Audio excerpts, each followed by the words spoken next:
तर शेतकऱ्यांना सरसकट कर्जमाफी द्या या मागणीकरता रोहित पवारांनी अन्नत्याग आंदोलन सुरू केलंय। पंढरपुरात शिवाजी चौकात रोहित पवारांचं आंदोलन सुरू आहे। या आंदोलनाला पोलिसांनी नोटीस दिली होती, मात्र आंदोलन करण्यावर रोहित पवार ठाम आहेत। सरकारने शेतकऱ्यांसाठी कर्जमाफी जाहीर केली आहे, मात्र यातल्या जाचक अटींमुळे 36 लाख शेतकऱ्यांना याचा फटका बसणार आहे असं रोहित पवारांचं म्हणणं आहे। तर विना अट सरसकट कर्जमाफी द्यावी अशी मागणी रोहित पवारांनी केली आहे। शेतकऱ्यांना न्याय मिळेपर्यंत माघार घेणार नाही असंही रोहित पवार यांनी स्पष्ट केलं।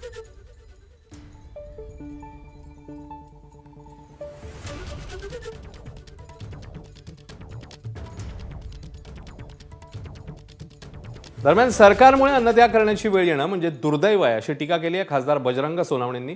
तर आंदोलनासोबतच काही सूचना असतील तर त्या सांगाव्यात अशी विनंती मंत्री प्रकाश आंबेडकर यांनी केलेली आहे।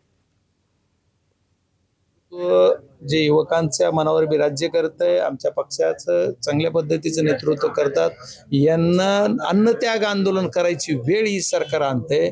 सरकारला नेमकं काय करायचं हे कुठलं आंदोलन बी करू द्यायचं नाही, आम्ही काय करायचंय नाही। तुम्ही सरसगट कर्जमाफीची मागणी जी होती आणि तुम्ही कबूल केलं ना, कशाला अटी घालता? माझ्याकडे कर्ज आहे, देऊन टाका तुझं कर्ज माफ। आम्ही 2007 मध्ये पवार साहेबांनी कर्जमाफी केली सरसगट। काय बघितलं नाही? तुझ्या नावावर कर्ज आहे का? बँकेत पैसे जमा, तुझा अंगठा नाही, तुझं काय नाही, काय नाही। बँकेत कर्ज आहे, तुमच्याच बँक आहे, सरकार तुमच्या ताब्यात, सहकार खातं तुमच्या ताब्यात। महायुतीच्या वचननाम्यामधला एक महत्त्वाचा अजेंडा होता की कर्जमाफी आपण करायची, आणि त्याच्याबद्दल सुद्धा बऱ्याचशा लोकांना असे प्रश्न होते की कर्जमाफी होणार काय, होणारच नाही, कधी होणार? आणि मग 30 जूनची डेडलाईन सन्माननीय मुख्यमंत्री आणि दोन्ही उपमुख्यमंत्र्यांनी संपूर्ण राज्यातल्या शेतकऱ्यांना दिली होती। त्याप्रमाणे 36,000 कोटीच्या कर्जमाफीची घोषणा आपण केली।